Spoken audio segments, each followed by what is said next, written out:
Kung mapapansin mo mga kasawi, bakit ang kamag-anak ang tuwing kaaway mo? Kapag kayo ay magkaroon ng yaman, tuwing kayo ay aangat, tuwing kayo ay nakakamit yung mga pangarap, dahil ayaw na ayaw nila na nasasapawan sila mga kasawi. Ayaw nila na ikaw yung tumaas tapos sila ay nagiging mababa.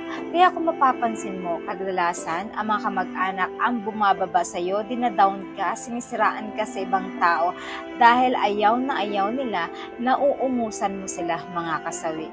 Kaya sabi ko nga sa inyo, mas maganda pa na magkaroon ng utang na loob sa ibang tao kumpara sa mga kamag-anak. Kasi kapag tinulungan ka ng kamag-anak mo, ay isusumbat ito sa'yo. Lalo kapag once na ikaw ay nagkaroon ng tagumpay sa buhay mo, tapos alam mo ba, ang dami nilang sasabihin sa'yo na kesyo kanyan, ganito, ganyan.